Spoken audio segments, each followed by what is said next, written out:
Probably shouldn't be flashing Probably people at work. shouldn't have it, yeah. Without the consent. No, I don't think that's flashing then if you get the consent. Do you want to see my dick? Sure. That's just like... But yeah, so I think flashing just in general is just a weird... It's a no-go. It's a no-go. Yeah. So anyway... Hot take. Hot take. Flashing a no-go. Listen, guys, flashing just generally... Incomplete Geeks come out against flashing. Against flashing, yeah. We're both in agreement on that. We stand by.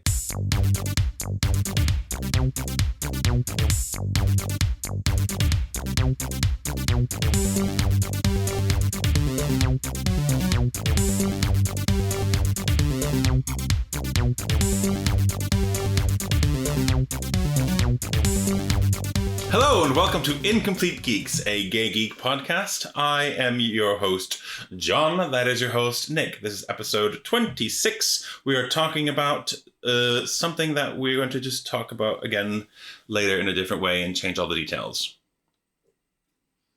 We can say something like... That's so good! Is it? It's like, did you forget what we're talking about? It's like, I've told you twice what we're talking about. Oh, meta. Was it? Okay, fine. That's meta. Because we're talking about retcons. Retcons today and how much we hate them. Well, interesting hot take. Not all of them are terrible. Okay. So I've managed to find most of them. Most of them are terrible. Some of them are a necessary evil. And some... I can only think of one off the top of my head. Is good. Okay. Well, you have a lot more. That's like, I was counting. Well, I did this research the last time we were supposed to do this episode and get drunk and talk about it. Drunk rant, but we were both hungover and the thought of drinking made us want to die. So we didn't do it. So we didn't do that. We did something else instead, which is equally as genuine. This is going to be a tough one, guys. It's going to be a struggle because I am also hungover again today, but not as bad, so I'm powering through.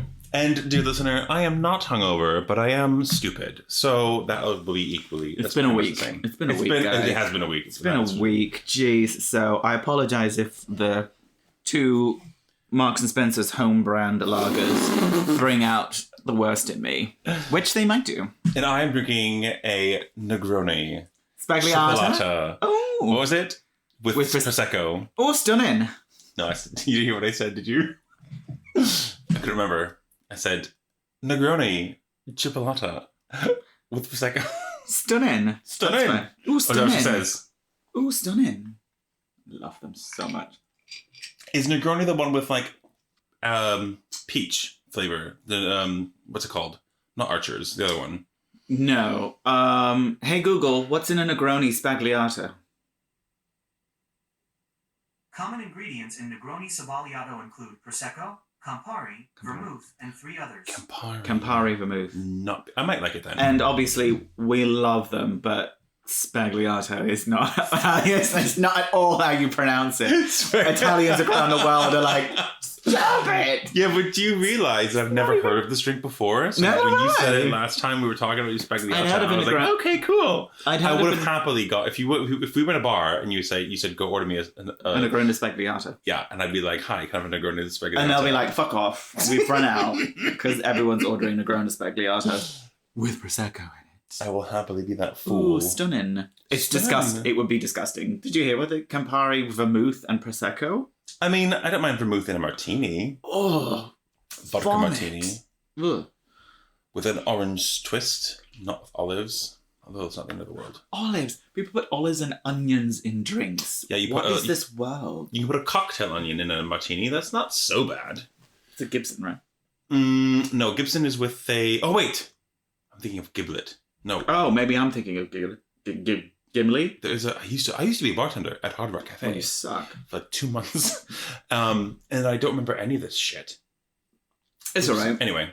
But do you remember a retcon? Retcon. Oh, listen. Okay, so you have a lot of the retcons. I have exactly one example of a retcon that I want to talk about. Is it a good example of a retcon? Yes. Or a bad example? So it's a good... Oh, no, it's a good example, but it's not of retcon being used sort of cleverly. Okay, that's more fun, I think. Let's start with ones that we approve of, because once we go down the shit ones... Yeah. Sort of like a necessary evil kind of thing, but also in a later episode, they used it as a plot device, which was quite clever. I think I saw your note. Go. My note? Did you put a note in the notion board? I don't remember. I haven't touched it for like a week. Well, we were originally going to do this a long time ago, so there is a note there. And I was like, oh, I didn't write that, so that must be one of yours. What was it now? I think it was like a potion or something. A potion? A retcon? There's a drug. Yeah.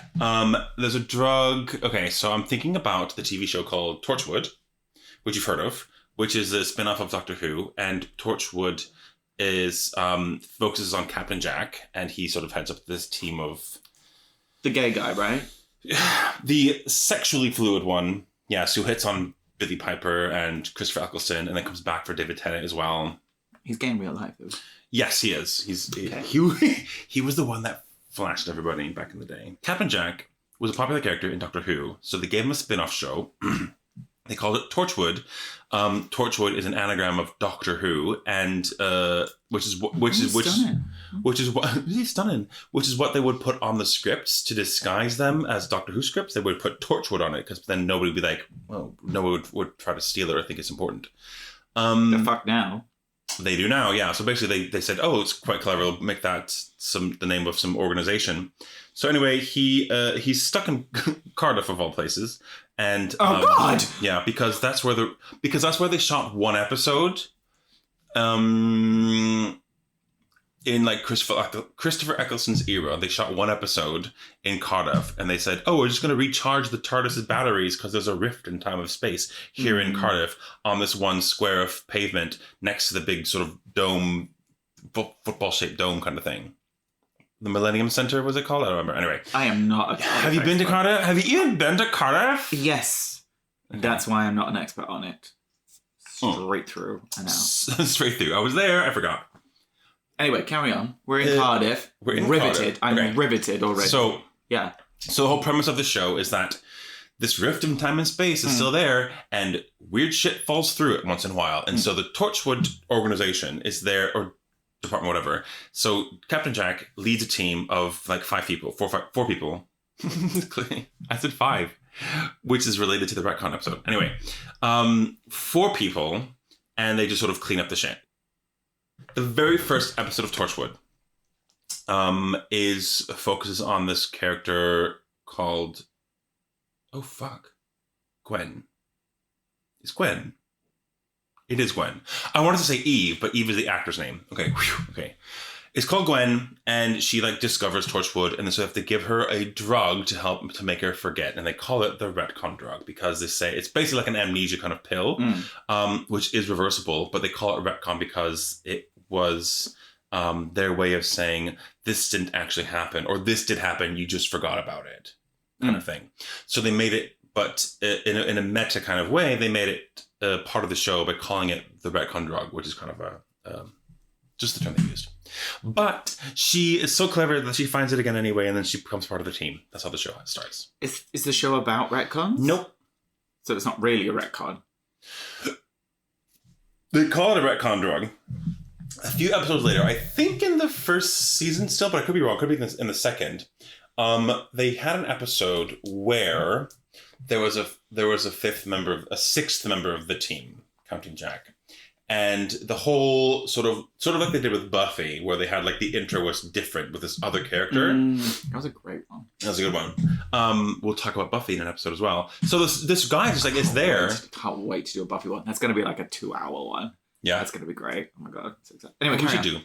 And to FYI, I did not prepare for this. This is all off the top of my head, so I'm probably going to be wrong, but that's okay. That's kind of what we do. So this guy shows up. He's like in the sort of intro. Then was like, "Oh, hey, Matt," or whatever his name is, and they act like he's just part of the team. It's like, "Yeah, I'm gonna go." Like, "Hey, you still on for that dinner tonight? Yeah, cool. We're gonna check out that film later. Let's go shoot some hoops. Sure, Matt, let's go." With the other characters who are like the regular characters, and as the viewer, you're like, "Who the fuck is this guy? Did I miss something? Whatever." The intro happens, and he's like in the intro, like the sort of clips of scenes that don't really exist. And his like actor name is there as well, I think, as if he's just a regular. And then, obviously, because of the plot of the show, it turns out that he's like this alien who sort of put himself into their memories. Yeah. So he's always part of the team, and they have to use the retcon drug to basically kill him, because if they take the retcon drug, they will forget the most recent events, and then they won't know why, but he'll be gone because that's how he exists. Interesting. See, now that is something that they have done in Avengers, X-Men. What, comics? Yes. Huh. Something like that. That kind of thing. And Buffy. Her sister. Buffy? The introduction of Dawn Yeah. isn't a retcon, but until they figure it out, Yeah. it kind of technically is. Yes. It's like you had a sister the whole time. And yeah, what? And then, yeah, so you kind of go along with that. And I know, but Buffy was so clever with it as well. They when they eventually explained Dawn, it makes complete sense. And instead of hating Dawn, which some of us still do, but we were like, okay, it wasn't. Don't hate Michelle Trachtenberg, who played her. Harriet the Spy. Oh, was she? I don't know. Yeah. I think she held her. She's very well spoken. She was very good in the kind of the reunion thing. I think she's really cool now. Mm-hmm. But you would have thought that the whole point would be to make the character likable, so that you can see why Buffy would do anything to protect her, when they just make her the most annoying sack of shit that's ever been on TV. Yes. It's like, just let the fucking bitch die. No, I don't want to let her die. Okay. Just let her die. She was definitely annoying. Oh, Buffy died? Who'd you want? Who was more helpful? But get rid of her. But she was such We're not going to do this. No. Let's do this on a Buffy episode. But my point was, Fine. that kind of faux retcon, because they've done that with X-Men. They have a character called Forget-Me-Not, which has apparently... Rings a bell. Or you may not remember it. His whole power is retcon. Apparently he's been in the X-Men since the start, but his power is the second you're not looking at him, you forget he exists. Oh my god, that's like another Doctor Who thing. But yeah, keep going.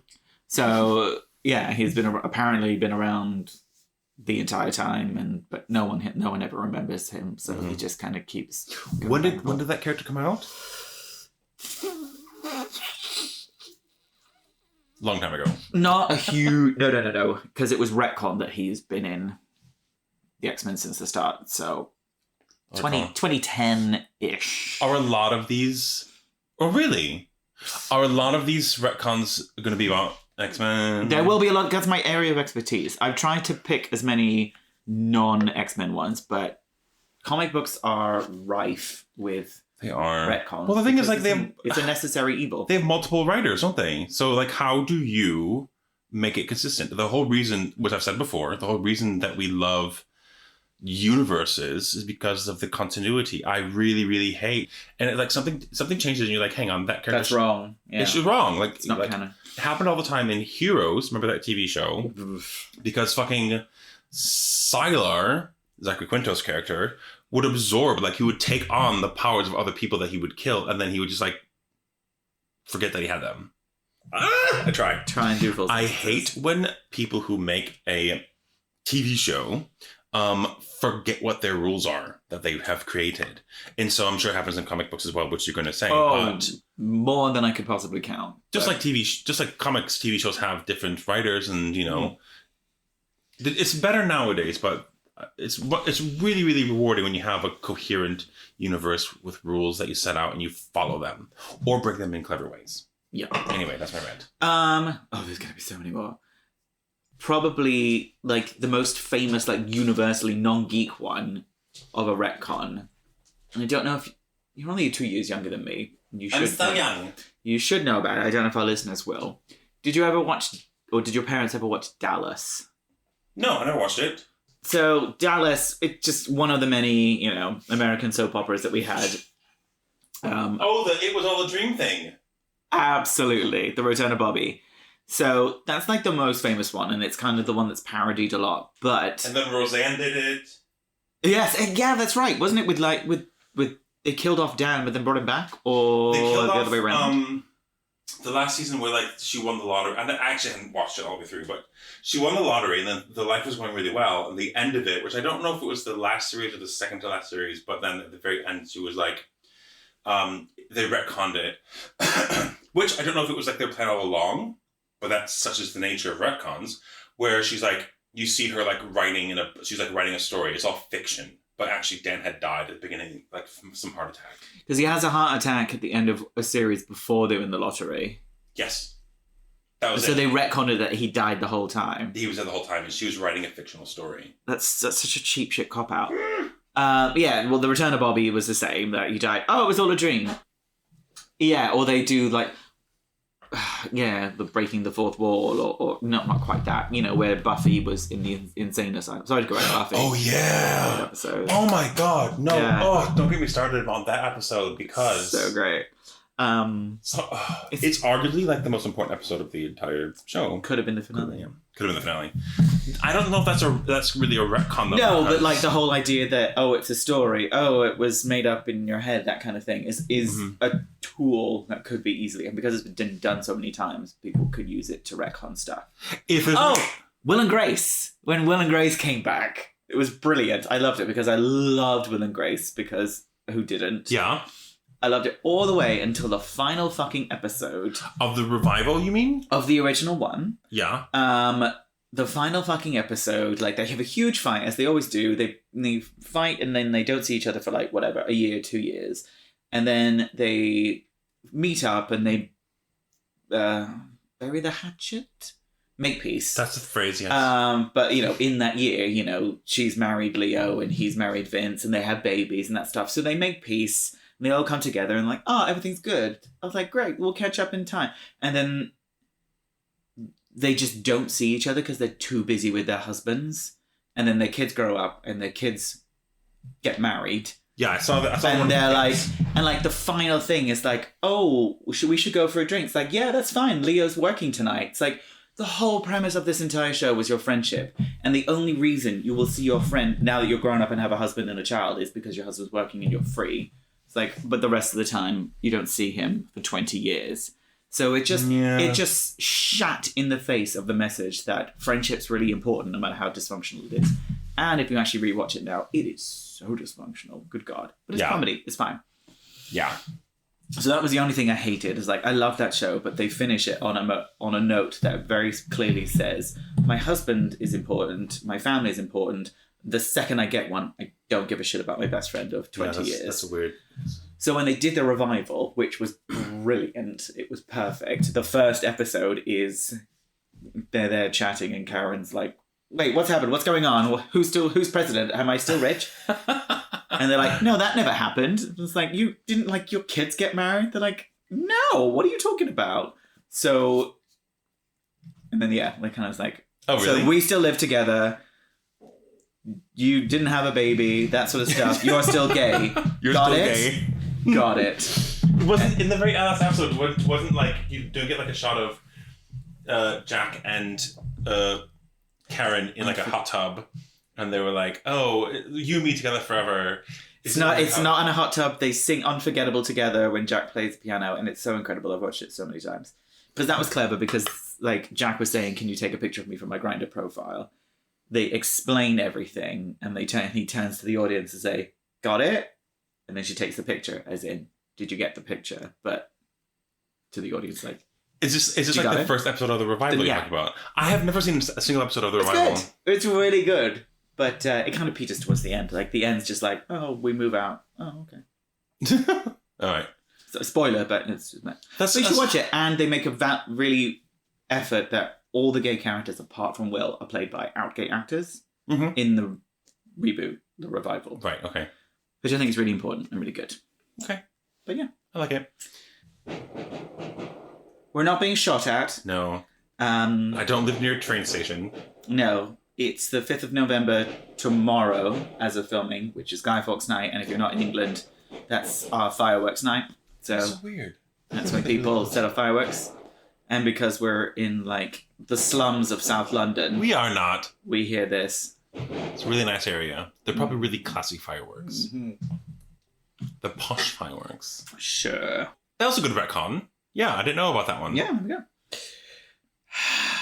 What else have you got? I've got so many. What do you want to start? These are all sections. They're not individual ones. Let's start with some... I think I have two. Two good ones. Mm-hmm. And they are movie retcons. And they are Marvel ones. Okay. Wait, so like... Okay, yeah. These are the good ones. Because there was lots of stuff about like bad retcons for things like Alien and Terminator, of which I didn't see past. No one has. So like, I think I saw the third one in cinemas, but because apparently it turns when like John is the Terminator in one, like, and it just undoes. I don't know. So I won't speak on that because I don't know it. If you know anything, like horror movies, that they retcon stuff. They do it all the time. It's like, turns out he was alive all the time. Well, Cindy's half brother was the killer. Spoilers for Scream 3. Stuff like that. And I think that's just if you want to keep reviving shit, it's just that's why it's so bad. Isn't like Saw. Yeah. It's just. Oh, it turns out that he was in league with Buzzkill. What's his name? Buzzkill? I don't know. What's the guy's name? Buzzsaw. Buzzsaw? Jigsaw. Jigsaw. Thank you. Okay, we got that. We ticked that box. Let's move on. So like it comes down to the nature of why people use retcons is because it's they're trying to make a twist and rather than continuing the story. It's not as easy to do it. A twist is different than a retcon because a twist is planned. A retcon is like someone else taking over and be like. Yes, it's retroactively. It's retroactive. Retroactive continuity. For authenticity, Nick's on his third beer. I've chosen not to put more ice in my drink, but it's gonna get messy soon. Okay. So more. Good examples, and they're Marvel ones. Well, most of this is gonna be Marvel. I've tried to put like a couple. Oh yeah, you mean like Marvel MCU ones or? So, actually, not MCU. Okay. These are Fox ones. Wait, let me guess. Nope, brain's not working. Just tell me. Deadpool. Deadpool retconned everything about Wolverine Origins. Oh, fucking Wolverine. Okay.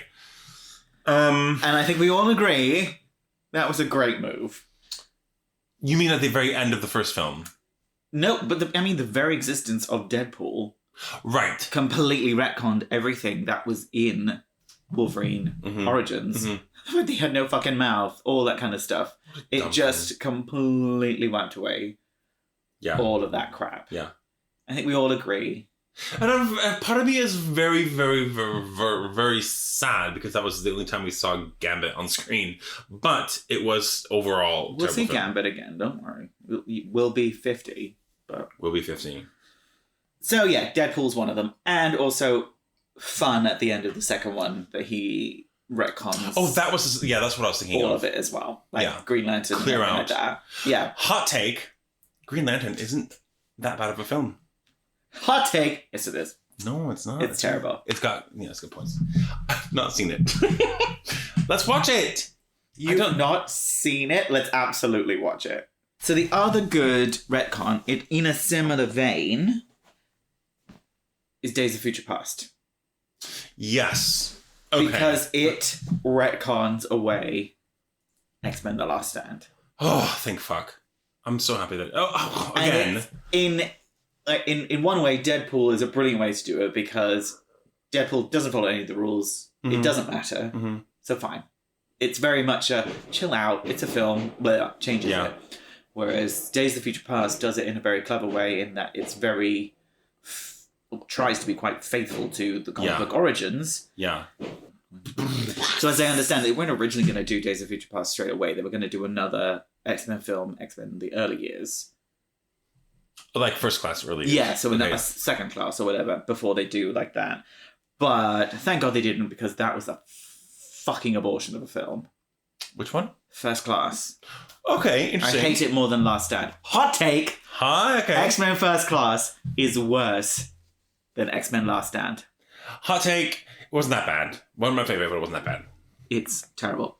But yeah, so... People say, like, I watch YouTube shit where, like, good parts of the X-Men film history, because it is fucking rocky. People love that film. Well, they're First Class. Days of Future Past, however, despite the fact that it was written and directed by... Bryan Singer? Yeah. Predator, which is a shame.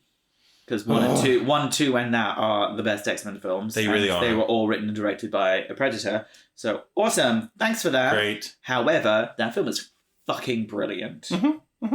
Fun story. I saw it when I was living in Thailand, and I was having a panic attack as I was going to see it, because I wasn't sure if they were going to show it in English or Thai. So I booked the tickets and I was just sat there waiting for the first one. Regardless, you were going to watch it anyway, though. No, because if it was in Thai, it's like I have to leave immediately because I hadn't seen it. So I had to go and buy another ticket and watch it was fine. It was all in English.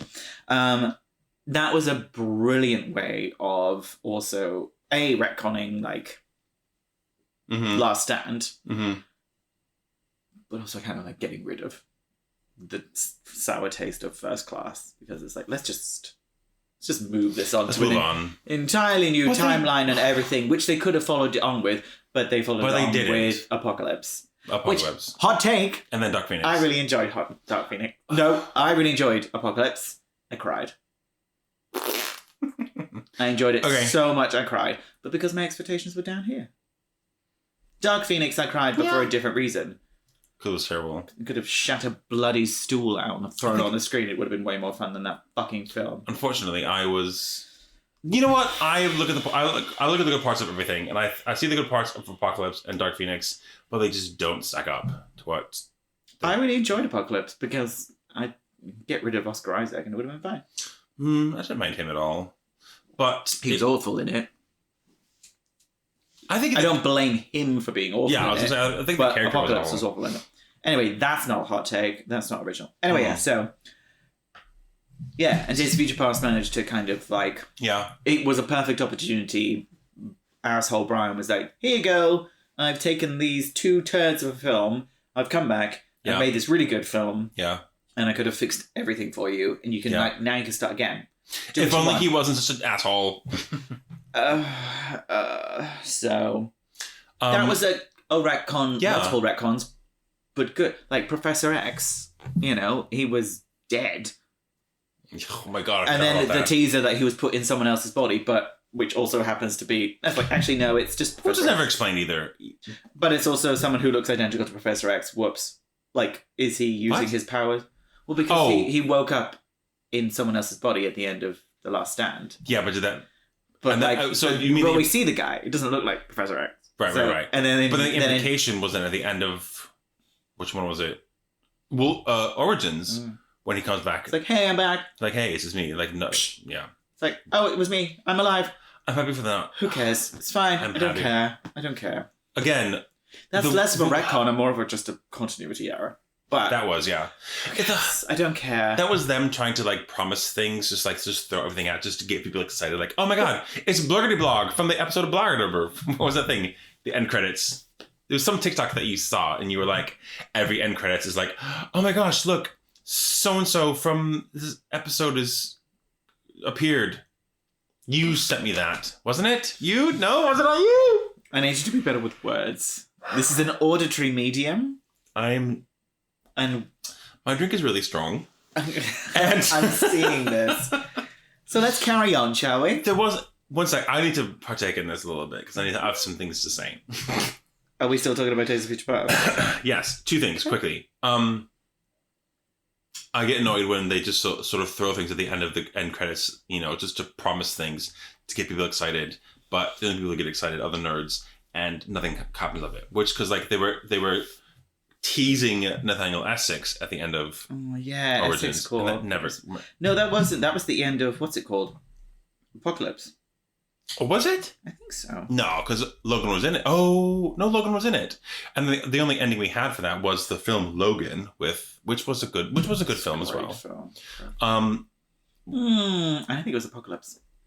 You think what? I think that post credits was for Essex Company was Apocalypse. There's some flash of like a because Wolverine was in that film briefly. He was topless and shouted. Wonderful. Well done, Hugh. He was topless. Be topless and shout. The thing I will say is I'm very sad that it's very unlikely that we will ever see again Kelsey Grammer as Beast. He was a great hot take. Him. Good as Beast. Kelsey Grammer was the best thing in that fucking film. I fucking hate Beast. I don't mind him in the cartoons from the 90s, but Beast as a character is kind of weird. But he's a cunt in the comics. He's supposed to be. Kelsey Grammer was fucking great as Beast. He was great. So great. And also... Nicholas Hoult. No. Oh, no. Sexy, but no. This is a very good reason why... This is not retcon. First Class is not... Retcon focused. Retcon focused. We're on 2 of these. Like, we've got a long way to go. Fine, let's go. Yeah, keep going. Okay. Anything else to say about Days of Future Past? Not really. Nope. It was a good film. It was great. Let's move on. Also another retcon. Peter Dinklage as this guy Trask. Because they mentioned how in like I think it was X2 where they see Trask on a screen or whatever. Yeah, Project Wide Awake. Played by some black guy. Oh. And they've retconned him to like, no, it's Peter Dinklage. Oh yeah, that's true. That's continuity error, not retroactive continuity. Because they make no effort to explain it. Like Professor X. They don't explain it. Okay. If you explain it, it's like, oh, I'm actually using my psychic powers to make everyone think I look like Patrick Stewart, but I'm actually this Scottish guy. That would be a retcon. But they're like, hi, I'm back. That's just bullshit. Yeah, but I would still class it as a retcon, just a poor one, because they've sort of... But they don't try. No, in these ones they try. Okay. Some of them very badly. Some are good. Some are valiant efforts. Let's do more bad ones then. I mean, all of or those let's bad do ones. more. Yeah. Like, what have you got? I got so many. You're so nervous because like once I start, because I can do a good one that turns into my worst one. But let's do a couple of cheap ones out the way first of all, because okay. The last drunk rant we did was about a certain topic, and there's a couple of retcons in that universe which people fucking hated. Emperor fucking Palpatine. What about him? Fucking Emperor Palpatine. Oh, you're like descendant from Emperor Palpatine in whatever the last fucking... How is that a retcon? Because she wasn't. In the one before, they're like, oh, you're just some random person, and they set it up. That could be like what they just tell her. The whole thing was they set it up that anyone can be a Jedi. That poor slave kid moved a broom and everything like that. It's like, it doesn't matter. Anyone can be connected to the Force. It's not just these 2 fucking families or 1 fucking family that have the power to be really good Jedis. Anyone can. This changes everything. Wow. Next film, it's like, no, you're Emperor Palpatine's granddaughter or whatever. And... surprise! He's still fucking alive. Of course he is. Because we can't create new characters or have any originality in this wonderfully diverse, massive, galaxy-spanning universe that you've created. Let's just use the same fucking characters from 1978 over and over again. Yeah. Emperor fucking Palpatine. I don't even know how to spell it. My apps did not... P-A-L-P-A-T-I-N-E. P-A-T-I-N-E? Or P-A-L. Yes. P-A-T. P-A-T-I-N-E or P-E-T-I-N-E? Palpatine. Palpatine or Palpatine? Palpatine. Well, it doesn't come up either way, so... Oh, really? That's not... It just... there's an option. So basically, like... No replacements. Apple does not... I agree that rehashing old characters is... There's a bridge crossed too far. Am I mixing metaphors yet? There's a bridge. You didn't enjoy that though, did you? I was like, meh. I didn't know what the point was. Like, because you know, I come at things from a story perspective. I'm like, okay. Ooh, this person's still alive. Okay. Interesting. Great. Yeah. And the thing is like, it's the attempt to make a fucking twist and it's not a good story. It's like, ooh, twist. And it's shit. What does it tell you that the most interesting thing that I discovered from his appearance was that it's the same actor throughout since the 70s. That is interesting. That's the most important thing that I was like, the most interesting thing that I was like, in the original, yes, the prequels, yes, and the reboot, yes, good on you, mate. Fantastic, good on you, mate. Is he dead now? I don't think so. Good on you, mate. I would have heard of this by Make now. That Star Wars bank. I was going to look it up, but like, why? Who cares? I don't care. We care if you're alive. So that's a terrible. That was a shit retcon. I don't think anybody enjoyed that film. And if they here's the thing. I don't think that's a retcon. I think that was absolutely that he's alive. That's a retcon. Was he supposed to be dead before? Electrified and thrown down a fucking thing that should have died at the end of Return of the Jedi. Oh, see, I don't remember. Vader picks him up and throws him down fucking hundreds of stories. Nowadays. Oh, turns out, was he alive or was it a clone? Oh, fuck off. Fuck off. That's shit. I don't care. That's a retcon. About the clone. Nowadays, if you don't see a corpse, they can still be alive. Still a retcon, though. They can still be alive. Because the story was he died. Turns out, no, he survived. That is a retcon. Fine. I would Well, okay. I Turns understand. out he was alive all this time. That's the whole point of a retcon. I would put it down to more towards poor world building. That's what all retcons are. They have to find a loop. They find a loophole in the world building. Okay, midichlorians. Give me a good one. No, we're still about midichlorians. Midichlorians, fuck off. Everyone hated that. Fuck off, midichlorians. I'm not even a fan of Star Wars, and I don't want to hear about it. Did they reference that after the prequels? No. Like, have they ever mentioned it again since that? Because everyone hated that. I don't know. I've watched all of them, and I hate all of them. I don't know, and I don't care. All of them, I don't care. I did enjoy Obi-Wan, and he didn't mention it. Midichlorians. Hate it. Fuck it. Fuck off. Next. Fuck off. Are we doing bad, or do we want to... Okay, no, I'm going to do... I want to, like, save the X-Men ones to the end, because once they start, they makes it done. I'm a little riled about that, but I feel like I need something a bit nicer, but I'm happy to ride with whatever you got. So, this is one that I feel makes sense. It showed up on a list of, what retcon did they do that made you fucking hate the story or the character? Mm-hmm. I think it's like, I don't think it changes the character at all, and I think it's like, that kind of makes sense a little bit. Considering this character has a lot of shit stories, a lot of mess, and a lot of retcons. Ooh, there's another retcon. Ooh, what? Forgot about them. Anyway, Carol Danvers. What about her? Was fairly recently revealed that her mother is Kree. Okay. Okay. So... I have a scrunched face, in case you can't... Yeah. He does have a scrunched face. So, like, don't you Google it. Nope, not Googling it. Put your phone down. Okay, fine, it's down. So, like, when she was originally introduced, her powers were described as from an explosion from the Negatron. Well, we don't care about, like, the original, because that was, like, way back when, and they... In the 70s. Yeah. Yes. So her origin story was she was being carried off by her boyfriend. There was an explosion from the Psyche Negatron and Kree weapon. It exploded, and because she was in contact with a Kree, Captain Marvel, Marvel, she got his DNA in her. I didn't realize a Kree... Giggity. See what you did there. So the Kree's been around for a long time. Yeah, of course. Okay. Well, yeah. You say, of course. I'm like, of course. of course. Of course. So, in the same way of, like, bitten by a radioactive spider, exposed to gamma radiation, exposed to cosmic rays, all that kind of stuff is, like, exposed to... There's an explosion which, because you were touching someone, you get their DNA and therefore their powers. Yeah. And that was her origin until, I don't know, like, 2010 or something. Really? That was how Ms. Marvel... got her powers, and it was only fairly recently when she got her own title of the Captain Marvel thing, they found out, it was revealed that her mum was actually Kree, so she was half Kree all the time, so maybe that is what kicked it off. Oh, okay. You know, because genes and that sort of stuff, explosion, whatever, but that was a Kree weapon. She's a Kree. She's always been linked to the Kree, and even back then, she had Kree human hybrid DNA.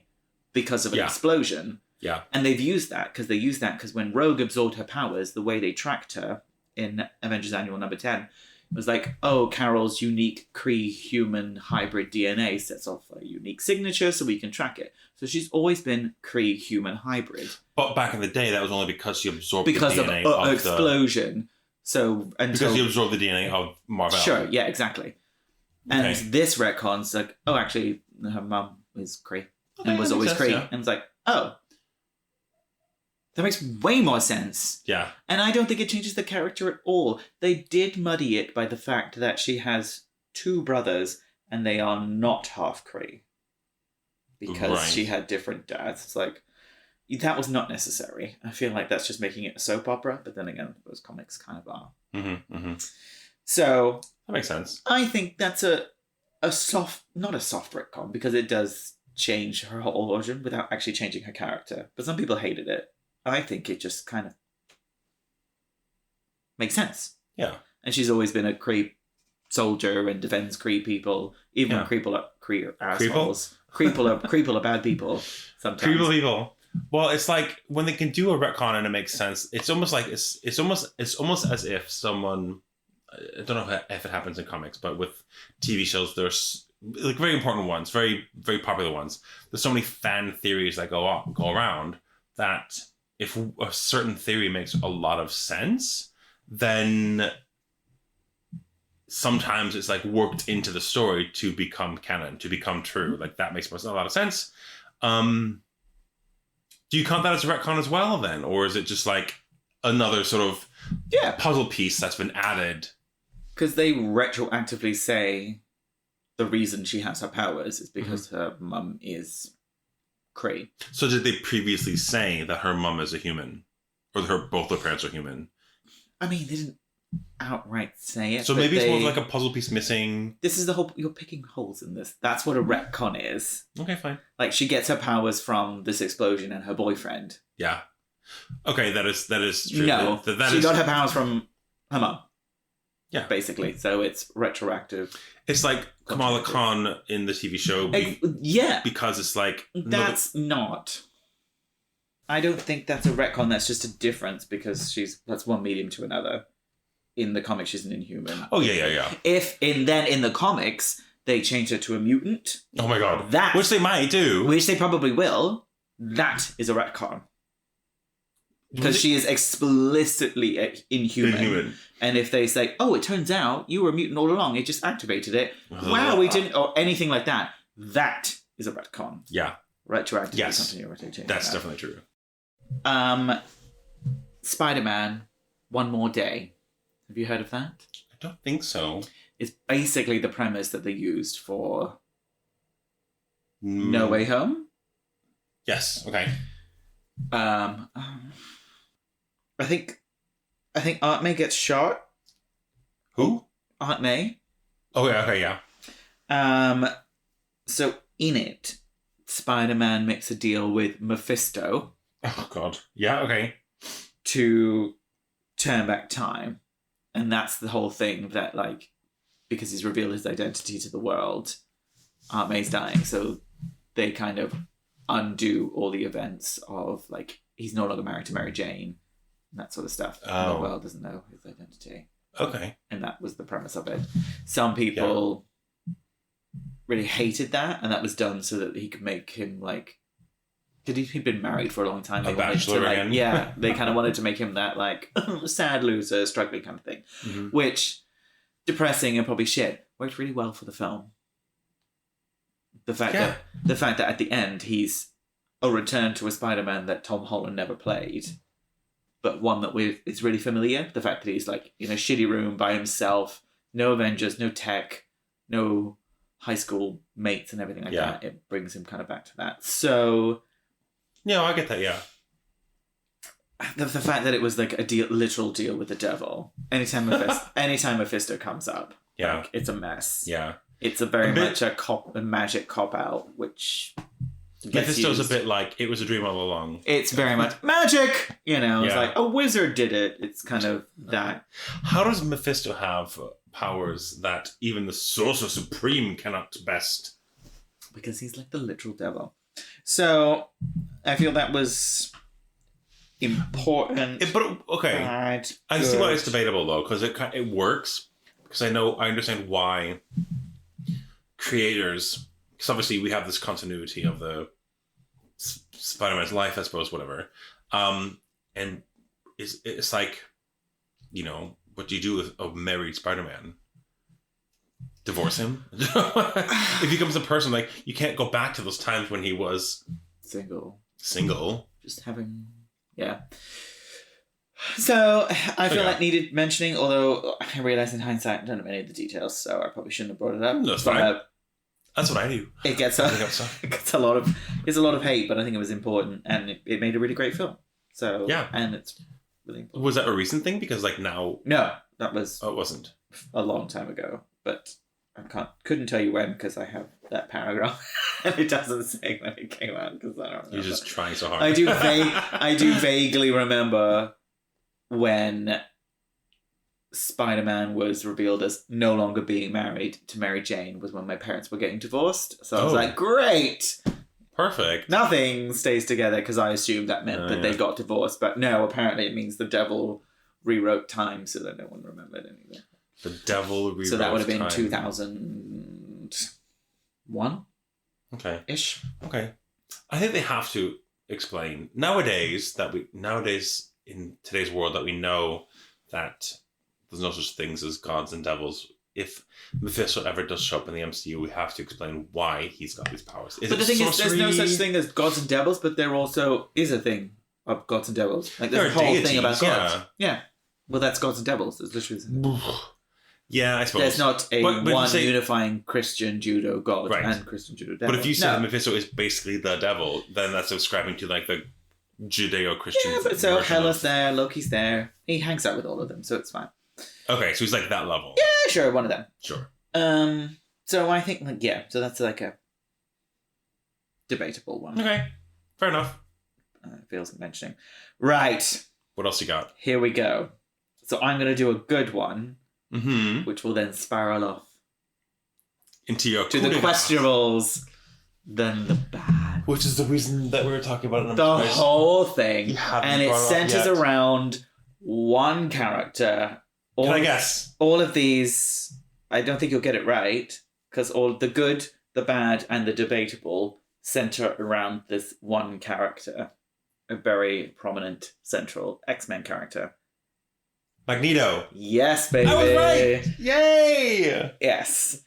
Magneto is the king of fucking retcons. Obviously, he's been around since X-Men #1. Uh-huh. And it kind of highlights... Oh, no, it doesn't. No, I was going to say another thing, but I shan't because I'm drunk. We'll talk about that later. That's the point. The best retcon, fight me in the comments. We don't have comments, but you know. The best retcon in all of comic book history was Chris Claremont making Magneto a survivor of the Holocaust. Oh, that was a retcon? I didn't know that. Because he was introduced and was as just a bad guy. Mm-hmm. Never had his helmet off.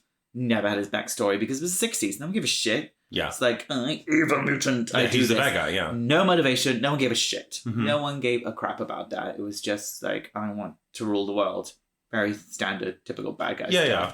So when Chris Claremont inherited the character and all that kind of stuff, at that point, I can't remember how many times he died, which is a retcon in itself. Magneto had died 2, 3, God knows how many times before that.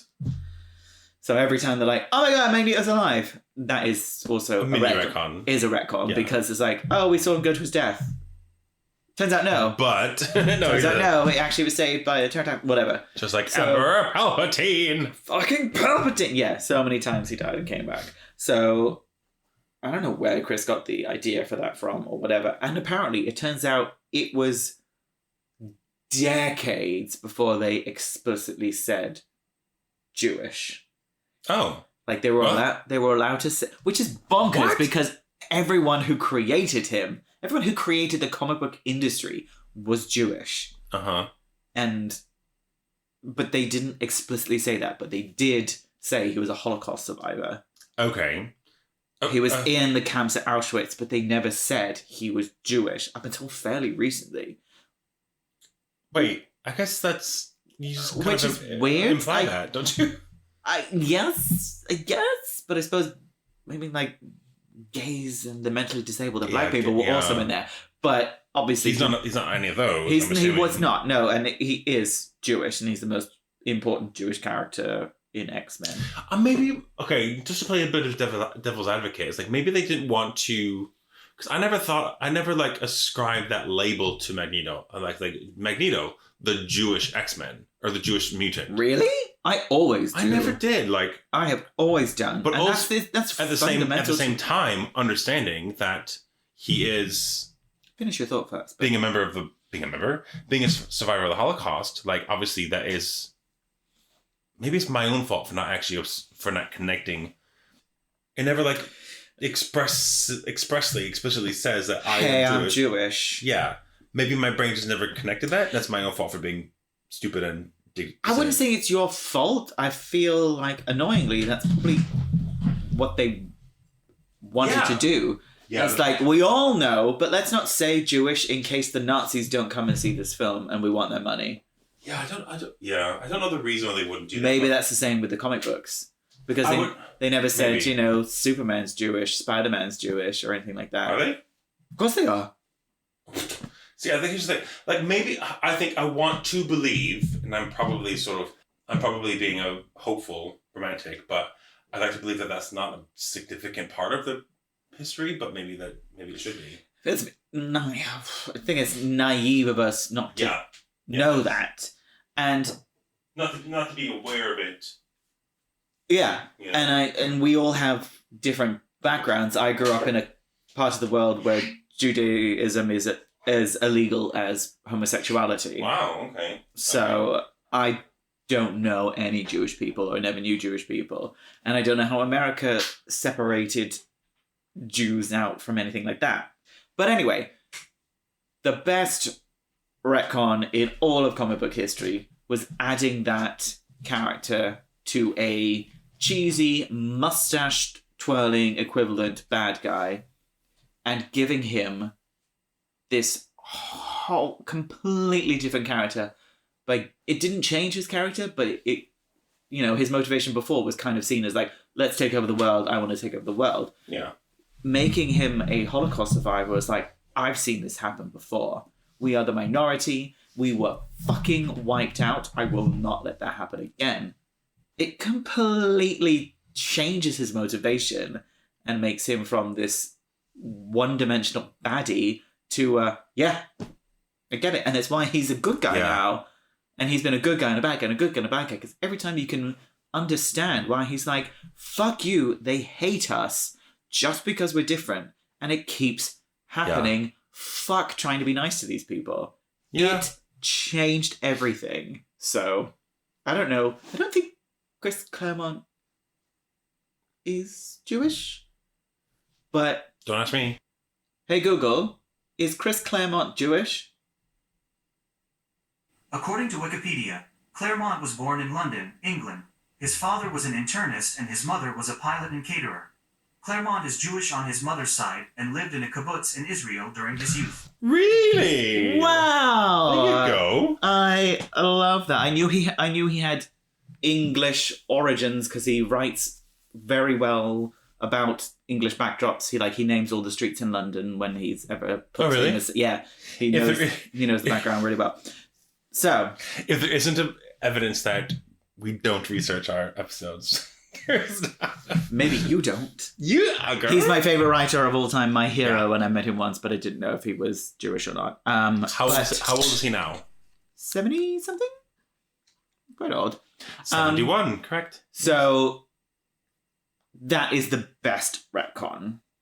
And then they go into further detail. You know, because of that, they retcon the fact that Professor X and Magneto knew each other, that they worked with survivors of the Holocaust and that people in Israel and everything like that after that sort of stuff, and that's how they met. Mm-hmm. So good for him. Brilliant. When I say good for him, I mean Chris Claremont. Brilliant. Brilliant. God knows where that came from and who said no to it before or whatever, yes. So, fantastic. Okay. So. The Medium. Who else? The Medium. Actually takes a drink. Retcon relating to Magneto. Polaris. Oh no, that's a different one. That's not what I was talking about. It's not who I think you're going to say. It's not. That's probably the worst. That's the worst. Who's the Medium? Is it his relationship with Charles? No. Is it something to do with family? No. Okay, is it something to do with the Brotherhood? No. Is it something to do with Asteroid M? No. See, any comic book reader would instantly hopefully X-Men readers are like, no! Yeah. It's Zorn! That's the Medium one. What is that? Zorn? Zorn. Like rhymes with corn. It's corn. Yes, with an X. Corn with an X. Zorn with an X. Zorn with an X. That makes me think of Gloomhaven. Yeah, I don't know what that is. Is that a game? It's a board game, yes. Okay. So, in 2001, I think it was when Grant Morrison took over writing X-Men. Yeah. Everyone loves Grant Morrison. 2001, Grant Morrison takes over writing New X-Men, which is around the time the films come out, and he kind of not reboots everything, but it's when we have the Scott and Emma affair. Scott and Emma. Scott. Cyclops Emma and Frost. White King. Yeah. What? Okay, yeah. Continue. Oh my god. Scott and Emma had It's an like affair? talking to a tree stump with you. Listen, Jesus. how many of our listeners do you think are like, oh yeah, Scott and Emma? Like, Scott and Emma affair. Duh. Anyway, there's a character called Zorn who is one of the faculty when they reopen the school, blah blah blah. He has to wear a helmet, and he has a star in his brain, and he can heal people, and I think he's Chinese or something, which I'm really glad it was a comic book because you can't hear them do the accent. Okay. It's all this kind of like, he's a meditation person, he heals Charles so he can walk again. Oh. It's all this kind of shit. Twist! Turns out it was Magneto all along. What? And he was like infiltrating the school, and so he's back, and he's evil, and then he like takes over New York, and he's a drug addict. He becomes crazy. What? Yeah. It's like it's a good story, but it's like a bit bonkers towards the end. And like he's on a drug called Kick, which makes his powers super strong. He takes over Manhattan. One of the Cuckoo Sisters is like in love with him, and then he like kills her. He wants to slaughter a load of humans, like he wants to march them into gas chambers. You're like, whoa. What? Exactly. And he kills Jean for when the second or third time she dies. Yeah. And then Wolverine cuts his head off. And then Grant Morrison The end. finishes his time on X-Men and moves on to, I think, DC because they pay more. So, good story. I wouldn't call it character assassination, but it was doing something with a character that you can't really come back from. Yeah, no, I see that. Like, yeah. The retcon, no, that wasn't him. That wasn't Magneto. I thought the retcon was the Zorn bit. Nope. That was the twist. The retcon is, no, that wasn't Magneto. That was, I don't even know. That was someone else. It could have been another clone because of Joseph. I'm not talking about Joseph. What? I'm not talking about Joseph. What? I'm not talking about Joseph. That's fine. No one here needs to know about sexy young Magneto. Joseph. Yeah. We don't need to talk about that. So yeah, it turns out, no, that wasn't him. And here's Magneto. And he's back, and he's not that bad. He's fine. I'm really lost right now. I do not blame you. And I don't know how to... And yet, I don't like this story. Because... So, this brings me to my point. Why is it Joseph, not Eric? His name's Eric, not Joseph. Joseph's a different character. Joseph was a clone of mine. So, in the 90s, sidebar, please feel free to... This is when Dolly the Sheep was popular, so like everything had a clone. If you read comics in the 90s and Onslaught, you don't need to listen. So yeah, Onslaught, I know. Magneto, mind wiped, fell to Earth, that sort of stuff. Young hot Magneto shows up, and they're like, his memory's completely gone. Why is Magneto's memory completely gone? We can maybe make him a good guy. For some reason, de-aged a second time because he was de-aged already. Mm-hmm. Young hot sexy Magneto flirts with Rogue, learns his powers, does all sorts of cool stuff. I don't know if he dies first before it's revealed. He's not actually Magneto. He was a clone. Because you think he's Magneto just young. But he's got like long 90s hair and it's like sexy. Which explains why he was And he calls himself Joseph. Like he lands in a convent and they call him Joseph. So. Oh, okay. And he was Joseph for like God knows how many years. I thought you were going like it's sort of a similar route to that one Bionic 6 episode where it's like he would lose his memory. The villain loses his memory and they try to rehabilitate him. Yes. No, they've done that with Magneto as well. Retcon. Anyway, so it's not Joseph. Not Joseph. Zorn, Magneto, 3 separate apparent things. So they retcon the fact like, oh, it's Magneto. No, it's not. So hang on. So they retconned the entire Grant Morrison series. So his whole creative production, they've basically said, no, I'm sorry that we didn't. That wasn't what you thought it was. A, his head's been cut off by Wolverine. B, even if you somehow fix that because it's comics and you can, you can't come back from the fact that he was marching humans into gas chambers, a drug addict, killed a teenage girl, and Jean Grey. You can't use that character again. So they had to be like, nope, it's not him. Okay, that's definitely retcon. Which massive retcon. Which is Did Jean Grey come back? Of course, it's Jean Grey. She was okay, fine, just checking. Yeah. But not for a lot. She was dead between that time and when she came back longer than when she died the first time. We'll go into that twist. Which brings up a point which links to Jean Grey later. But should we go to Jean Grey now? Yes, because I want to know what do you mean she was dead? Oh, okay. So, retcons are an unfortunate necessary evil because if there wasn't the option of retcons, writers wouldn't be able to do interesting things or dramatic things with these characters. Mm-hmm. Yeah. If there's always the chance to retcon it later and fix that, if you decide it didn't actually work. Otherwise, people would not be able to do interesting stuff. But these things have been around, these characters have been around for 60, 70 years. Yeah. Like, they want to take risks, they want to push these characters in new directions, which Grant Morrison, they did. But then, no, we don't like it, we can change it. Mm-hmm. Whereas if you didn't have the option to kind of fix it, it sounds like Grant Morrison did a really, really significant thing, but to a character that has existed for decades. So this isn't my worst one, but I feel it's a better segue than saving it for last. A character that has been around and established for ages, mm-hmm. and a writer wanted to do something dramatic and interesting and completely changed their character and grew them in unfathomable ways and made them do completely different things and completely changed their characters and made them go on a journey that they did things that they could not editorially come back from, thus resulting in the greatest comic book story of all time. Cyclops. Fuck off. I don't know. Okay, I'm thinking of something.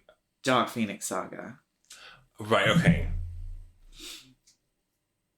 He took this boring girlfriend of Cyclops and put her through this wonderful arc of discovering power, being temptation and tempted by all this kind of stuff. This huge growth that Jean Grey went through over the years of the full Phoenix, not just Dark Phoenix Saga.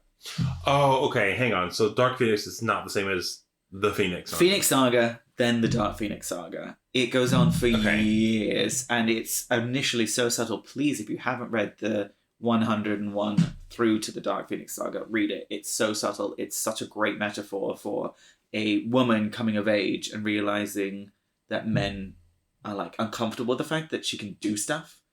Like, they just get really pissy because she just does stuff. And she has the power to do stuff without them. Like, pissy little men. Anyway, this huge journey she goes on with the greatest comic book story of all time results in her losing her mind and destroying a planet. Okay. Yeah. Of 4 billion people. Oh. She blows up a star and kills 4 billion people. Right? Jeez. Okay. I'm not really a comics reader, but the way you're selling it, I might start. Oh my god. It is, if I can turn one person onto the Dark Phoenix Saga, it is like, because it starts off with like her being like the B plot of all like, oh, here's Storm in the Savage Lands, like, oh, here's this, oh, Beast, all this kind of stuff. She's just in the background, like, learning more and more and more. It's like, oh, I can do this. It's like, oh, I can change my metabolism and wear short skirts and not be cold in Scotland. And Alex doesn't like it. He gets pissy. Oh, it's fucking amazing. Anyway, woof, blows up a star, kills 4 billion people. And the end of the Dark Phoenix Saga is the fact that, you know, editorial were like, she can't just be like, oh, sorry. Yeah. You can't commit genocide. Yeah. So they pushed that character to the limit. They went on this wonderful journey, and she had to die, so she killed herself. She killed herself, okay. That's the end of the Dark Phoenix saga. Oh, I was going to read it. It's the most famous comic book story of all time. It's wonderful. Fine. I have to tell you, because the retcon is in, I think, like 8 or 9 years afterwards. It was all a dream. 8 or 9 years. Really Oh my god. Buckle in, babes. If you guys have listened, it was a clone. If you guys have read this, you already know the answer. Here's me. What is this, a soundbite? Here's me trying to explain the retcon of the Dark Phoenix saga to John. Oh my god. Buckle in. Hang on. I can count the number. Right. Yeah. So, God knows how many years after Jean Grey was killed. 9. We've moved on. We've got great new characters. We've got great stories. They want to reunite the original X-Men. And they'll introduce, like, a female character or whatever, blah, blah, blah. Editorial says, like, let's just bring Jean back. Chris Claremont, who killed her off in his greatest piece of work, was like, no. Because then what the fuck was the point of it? And they're like, bring Jean back. No. Bring Jean back. No. So someone else wrote it. Okay. Madeline. No, we've already had Madeline. We've already had a clone. This is a separate thing. The beginning of the Dark Phoenix saga is when the X-Men are held captive in space. Jean Grey pilots a shuttle through a solar radiation flare to Earth. The original story being that she is consumed by radiation, dies, loves the X-Men, and living so much, her psychic powers go quantum leap and she resurrects herself, thus realizing her full potential, becoming the Phoenix and her ultimate power. Retcon. No, she didn't. An alien space force heard her cries, put her in a healing cocoon. Right, yeah. Copied her so perfectly that they thought they were Jean Grey. So the Phoenix that rose from the river was a space force, a cosmic being who thought it was Jean Grey. Yeah. Meanwhile, she's at the bottom of the ocean in a healing cocoon. This whole time. Okay, so the one that rose from the river is a cosmic force. Was the cosmic force the Phoenix alien clone who became the Dark Phoenix? Yes. And destroyed the planet? Yes. But the real Jean. The real Jean was at the bottom of Jamaica Bay the whole time. And the Fantastic Four and the Avengers find her in a random issue, and then she's back. Doesn't that just absolutely shit over the whole character arc? It's like, turns out it wasn't me, it was someone else. Fuck off. Oh, what? I love the fact that I've introduced you to the brilliant gravitas, the concept of the Dark Phoenix saga, and ruined it in the space of 2 minutes. So now that we've talked about Jean Grey before, like how when she's a kid brought forward to the future and then like put back, but her memory was erased, but she knew that she was going to die, but then she still went back anyway. Yeah. And then but then she's still around. Yeah. And I'm really struggling with my emotions right now. Yeah. Jean Grey's a complicated topic. Okay, so let me get this straight. I don't do this. Let me get this straight. Let me get this game. What the fuck? So, keep in mind, I don't have like a lot of time frames, like when these issues came out. But she better not to, because sliding timescale is confusing. Yeah, and so the whole purpose of bringing a character back, which is kind of relates to what we're talking about in Star Wars as well. It's like, can we not let this character narratively have a conclusion? Or can we do we have to keep wanking over the same stuff that we know is beneficial? Yeah. Like money making, people know Jean Grey because she was in the films and everything like that, so they bring her back. Because people who write it, the producers, the creators, are too afraid of creating somebody new because that creation may not be as successful as Jean Grey was. But if they just left it alone, it could have been a story. I'm upset. Yeah. You know what I mean? Like, it was... Like, I love Jean Grey as a character, except for when she ranted out Iceman. I only like her when she's crazy, so I only like her when she's Phoenix, and I only like her when she's an Madeline. interesting character, regardless. when she's not that, she's not interesting. Oh my god, I was watching some more X-Men 90 because I'm trying to get through X-Men 90s. And she's, every time a drink goes on, she's like, oh, my powers. I love it. Let me try. Oh. I love it. Did you watch the Phoenix Saga on the X-Men one? It's on the cartoon. I'm not sure I got that far yet. I definitely have it on DVD. Oh, yeah. So I have seen it, but... Let's watch it. I'm trying to watch it like on the Disney Plus sort of progression. I'll watch a few seasons of that before the 97 comes out. Anyway. So, I feel like that's it's not the first because they retcon Superman coming back so many times and blah, blah, blah. Mm-hmm. But for X-Men wise, it's the quintessential retcon. It's like, yeah, it wasn't Jean, it was a cosmic entity. Here's a question about retcons. Because I know that recently, when I say recently, within the last 10 years, they killed, and it's not X-Men, they killed Steve Rogers. That was a big significant thing because they haven't done that before. Is he gone or is he coming back? Is he come back? Not counting sort of side universes or whatever, because that seems to go rage. He wasn't shot on some steps. The Hulk was shot on some steps. Steve Rogers died. You sure? Steve Rogers. Sure? They killed... No, sure? Of course I'm not sure. I don't read comics. Are you telling me because you know more? I remember the Hulk got shot in the head by Hawkeye. And I feel like that was on the steps of something.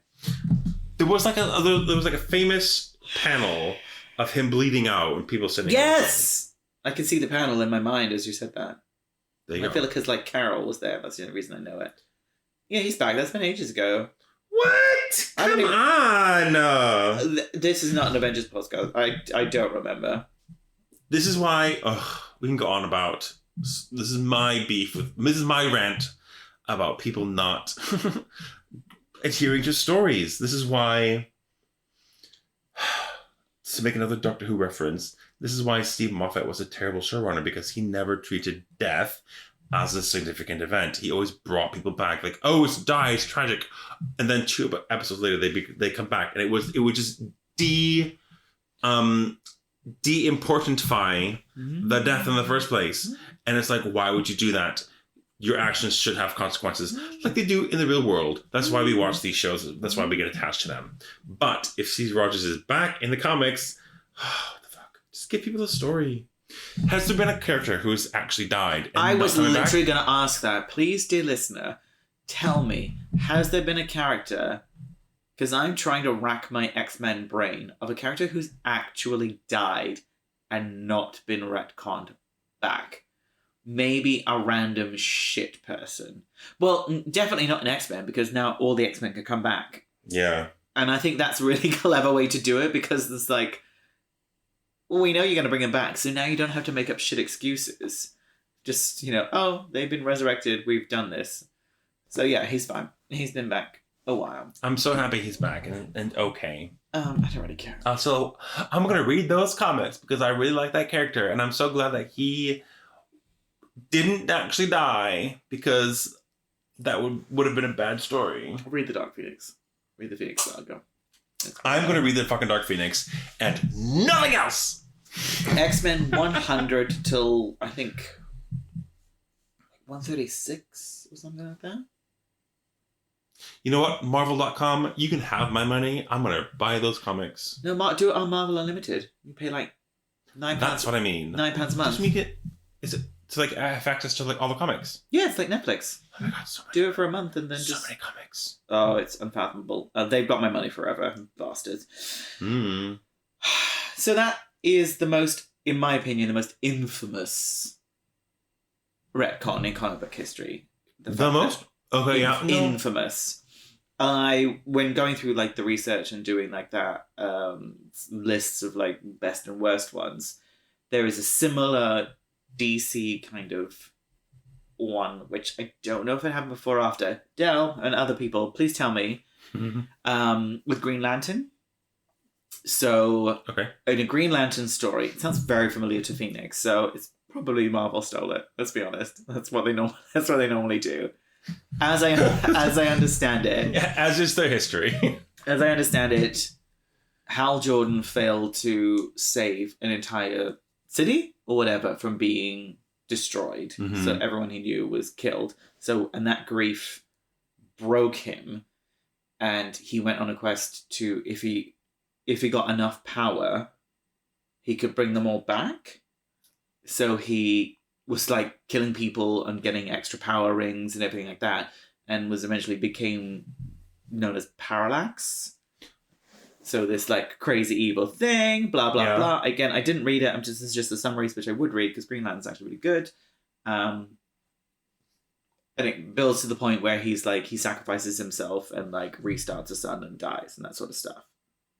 Very similar vibes. But does it work? Does it work though? I don't know. But then it's like, turns out, no, it wasn't his grief. It was an alien space demon that was corrupting him. So it wasn't him. So they bring him back. Very similar vibes. Yeah. Very Dark Phoenix vibes. So I wonder which one came first. I could easily Google it, but I'm not gonna. No, because why would Because I you? want people to tell us. Because if you listen to this and one of you knows, I want Somebody one person to be shouting, like, no, it was first! Or, oh shit, they copied. Whichever one, I don't mind. I will believe whatever. you Whoever want to tell me? emails it first Whoever shouts at us first will be the truth. Shout at us. Shout at us on TikTok at Incomplete Geeks. Just shout at us. That'd be great. That isn't my final one. You know what my final one is. Of course I do, because this is the reason we have this episode. We have talked about this. It was a more recent thing. Can I tee it up and you can take the shot? Go. Basically, like the whole reason we are having a drunk rant about retcons, and I am drunk. You are probably drunk as well. Yes. But also, like the fact that I don't read comics, and I heard this, and you I was know like, about this. That's stupid. It's so stupid. And it makes sense because the comic books want to draw from the success of the MCU, and they're going to copy that. But it seems a really stupid reason, and it doesn't make any sense whatsoever. But please, Nick, tell me about how Quicksilver and Scarlet Witch are actually not Magneto's children. To be fair, I think Quicksilver and the Scarlet Witch are probably the most retconned characters in the X-Men universe. Definitely in the Avengers, because no one gives a shit about the Avengers' origins. Their origin story has been retconned multiple times.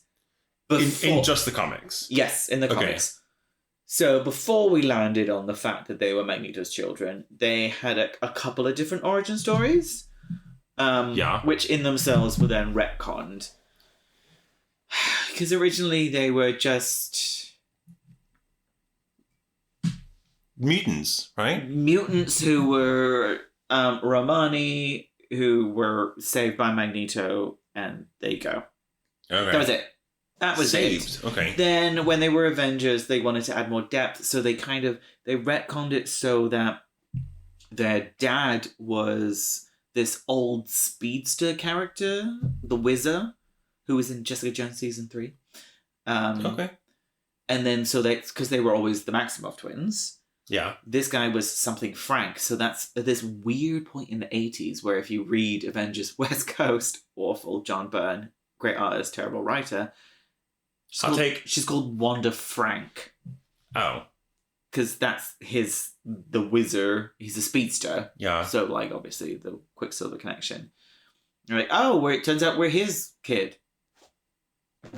Please someone explain to me where the fuck that came from, or why anyone fucking cares. It was a lie. But then eventually that was then, because originally they were Django and, sorry, I've forgotten their mum's name, Maximoff, that were their parents. Mm-hmm.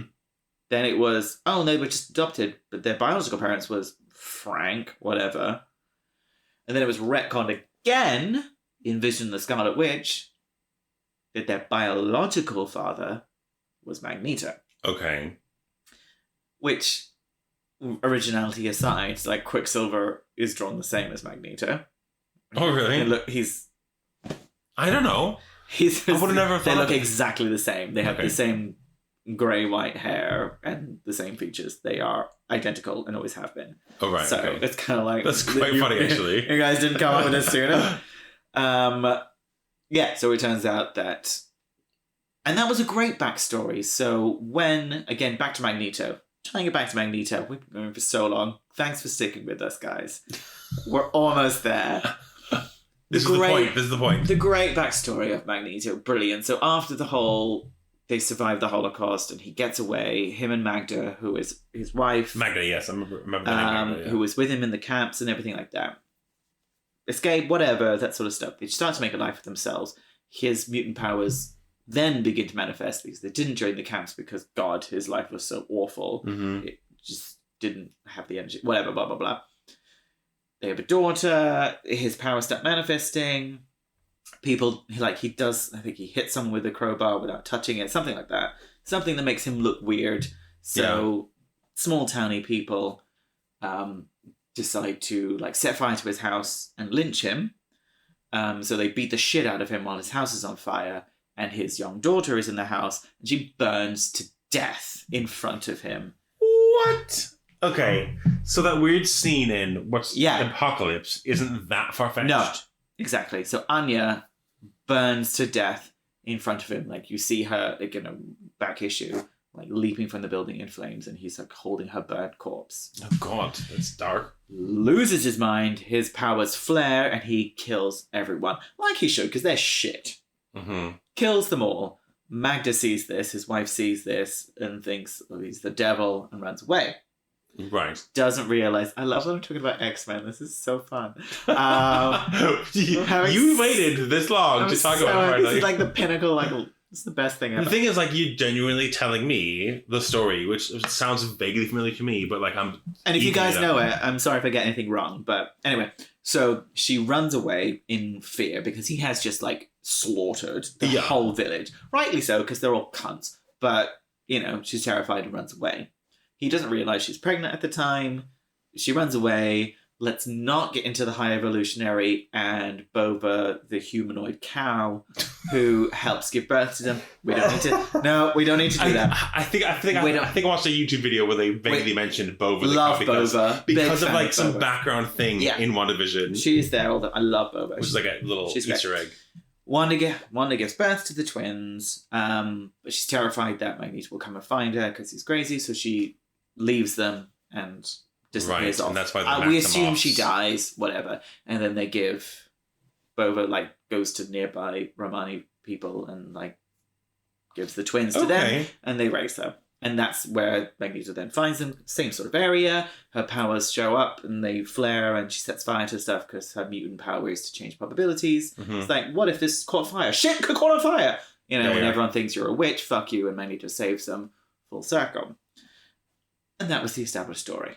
Okay, so that was, but the way that you explained it, that's actually the second retcon. That was the second or third retcon at this point. But that was then established late 80s or something around then. Vision of Scarlet Witch issue 3 or 4, whatever. It was at the point where Quicksilver was married and had a child, so Magneto wanted... With who? Crystal from the Inhumans. Yeah. Oh, really? Okay, I heard of that. Yeah. Anyway, let's not get into that. So that was established. Mm-hmm. 80s-ish, something like that. Sorry if I don't have the dates. And that's what we ran with. Yeah. And it makes sense. And it works so great. And we've had, since then, we had multiple retcons about Wanda's powers. My favourite being one in early 2000s. That her power, sorry I'm going on, but I love Wanda. Her power would have been an energy manipulator like her father, right? Mm-hmm. But because she was connected to magic, she was born in Wundagore and a devil, Chithon was there, blah, blah, blah. Okay. She was then connected to chaos magic, so her abilities was to manipulate chaos magic. Mm-hmm. So it's a mutant power to manipulate a specific form of magic. Right, okay. And I think that's cute. That works. It does work, and it sounds like something they could still bring about in the MCU. In a way. But then they changed it in 2001 to no, there's no chaos magic, she just manipulates reality. I'm okay, whatever, fine. Okay, let's change it back again to that. And then we did House of M. Yes. Big fucking deal. She erased all the mutants, that sort of stuff. And more important than the fact that they are Magneto's children, which I think is so important and so interesting. And so, like, you know, we had so many things like in the Age of Apocalypse, like who raised, you know, them as his actual kids, and all these alternate timelines where they're that. But more important is the fact that they are motherfucking mutants. Yes. Since day one, they've been mutants. And the whole thing, House of M, when she wipes out all the mutants, it's just such a great metaphor for self-fucking-loathing. Yeah. And the hopelessness of, like, everyone will hate us forever, so whatever minority that gets hate, whatever it is, it's just wishing you could just snap your fingers, and that is not a thing anymore. Yeah. That was what it was, and everyone hates her for it, and she's part of the community, but everyone oh, wonderful. And now... However... How recently did after the films came out, because they weren't allowed to call them mutants in the films, they really underestimated the intelligence of comic book readers. They're like, oh, well, they can't be mutants in the comics. It's not like they haven't seen the X-Men films and know what mutants are. Like, anyway. Do you think that was like a sort of an executive decision? Where it was like they have to but it was done by that guy who hates gays. Who's since gone. What, a comic book person? The guy who owned Ike Perlmutter or something like that. So like he was the head of Marvel or Disney or whatever, and he's just a piece of shit. Okay. Just a pure piece of shit. Okay. And he's gone, and Kevin's now in charge of everything. Oh, Lord Kevin. Oh, Lord Kevin. PGA.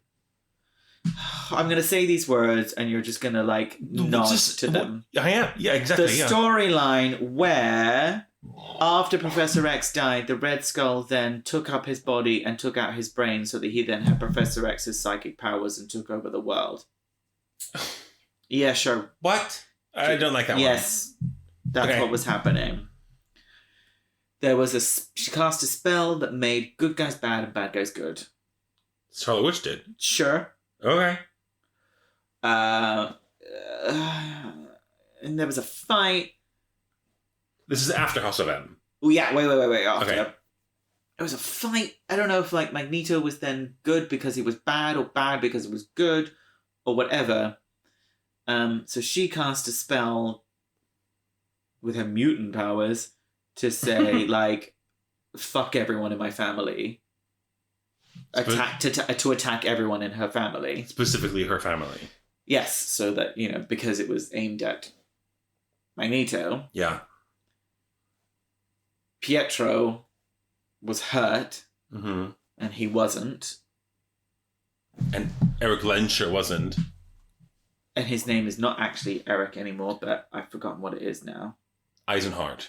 No. I think it's Max. Max, yeah. Eisenhart. Eisenhart? Eisen anyway, something. Apologies, I'm really sorry to a Jewish Which is stupid because Eisen means iron in German, but whatever. It's like, ooh. Okay. German. Anyway, so, and Magneto wasn't affected, so she's like, oh my god, you weren't our father the whole time. There we go, done. Was that it? Was that the reveal? Yeah. That was it? That was it. Ugh.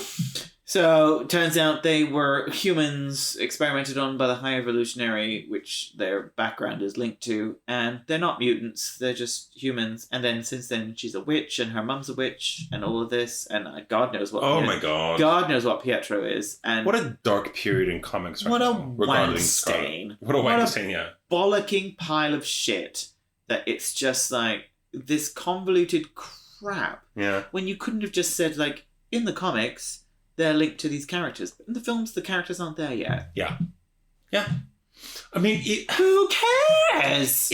Let's say that like Marvel never got the rights to the mutants back. They could have still kept Scarlet Witch as whoever she was. Yeah, they could have made their own story. Who the fuck cares? It doesn't have to be one coherent backstory. Because they still made her like magic-y and witchy before they got rid of her mutant powers, so it kind of works fine. And the fact that she was clearly a version of Jean Grey in the comics, in the MCU anyway. She was a telepathic telekinetic. It's like, that's not even her powers anyway. Yeah, I did. Why are you so pressed? Just let her be. But no, they fucked it up. And because they've retconned it so many times, and they've had the opportunity to retcon the retcon. Yeah. And they didn't. What do you mean? They didn't? Because they still will. They had the opportunity here in my hand to change it with Krakoa and everything like that because she died on Krakoa and came back. Because when she died, only mutants can be resurrected. That's what I was going to say. So when she died, it would have been a perfect opportunity for them to be like, but we have a backup copy of her. That doesn't happen. Only mutants get... What? Yeah. And however they retcon it, they can do it. I don't care. I don't care how you retcon the retcon of the retcon. I don't care. She's a reality warper. It's like when she said no more mutants, that included her and Pietro.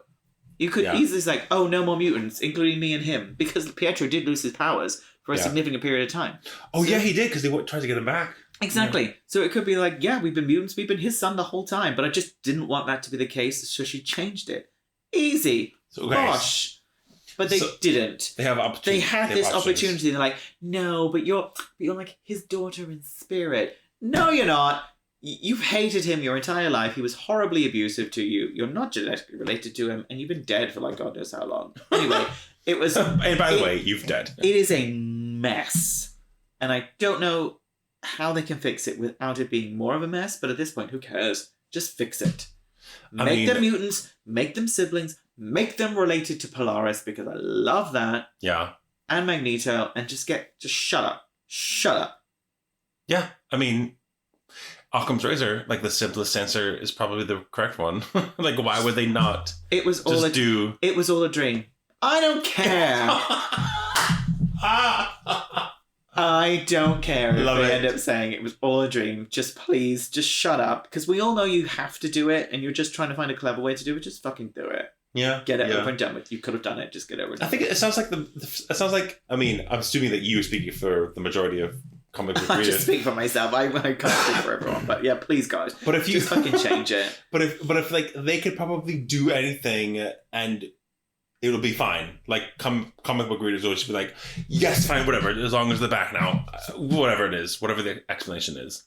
It's been so long though. They've left it not too long. Well, like, how long were they Magneto's children? And they a long time. Anyway, so the reason this whole thing started was because I fucking hate that retcon, and I want them to retcon the retcon, and it fucking sucks. Just fucking do it. They won't do it until it's in the films. It's in the films. Yeah. Until Scarlet Witch, i.e., Wanda Maximoff, who is not dead until she comes out with the word mutant.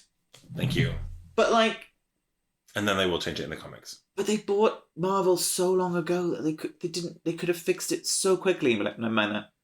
And like we're so excited for her to be like, Dad, and it's Magneto. Anything. It's such a great connection that would work so well on the films. Just fucking do it. Oh my god, it would work so well. But we have to wait to see how they introduce the mutants in the MCU, which is still yet to be seen. My question is, because we have had flashbacks to Wanda and Pietro, the Maximoffs. That's their adopted parents. That was my question. Like, are they this adopted parents? They seem like lovely people. They were. Actually, at one point, he tried to control them as puppets, but let's not get into that. Of course, because why not? Because he had magic powers and controlled them as puppets, but that was only for like an issue or two. And there we have it. Do you feel better getting it off your chest? Off my chest, out my bladder.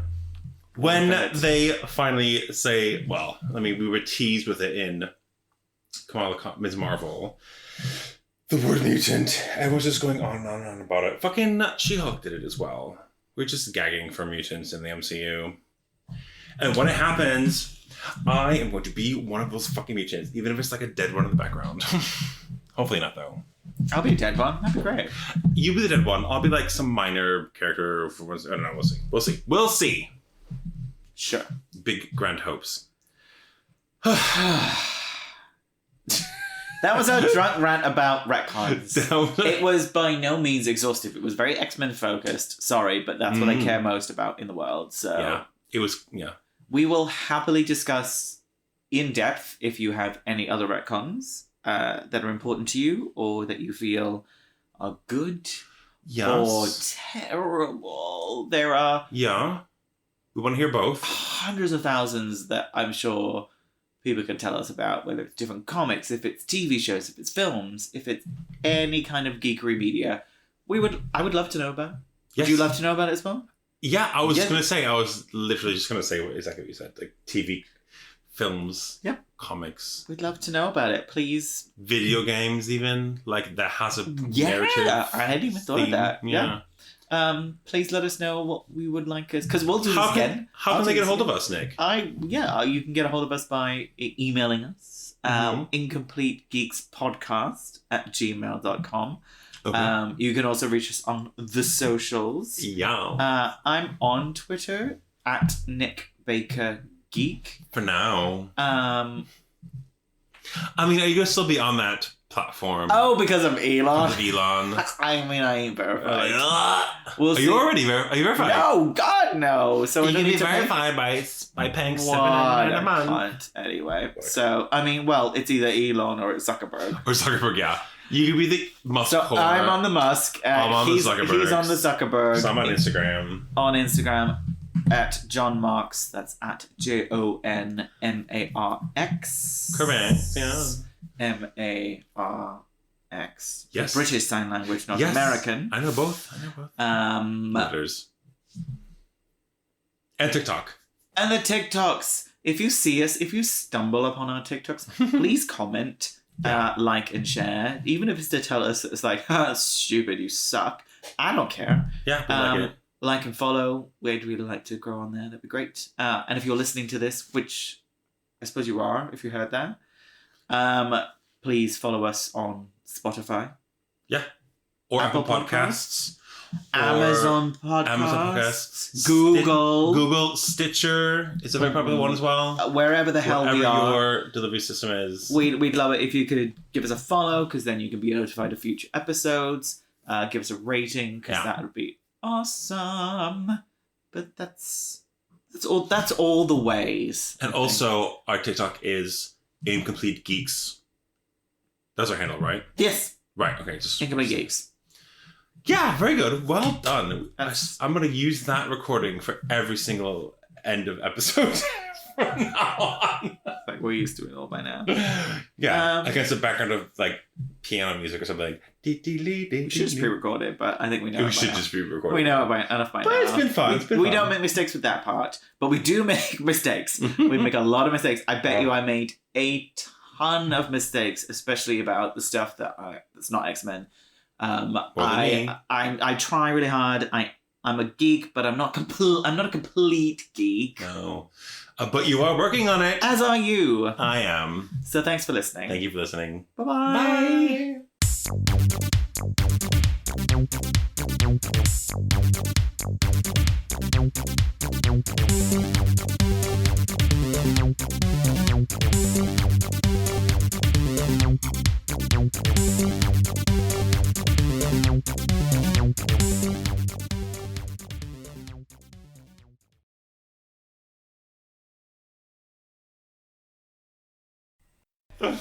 I'm gonna stop this tragedy right now.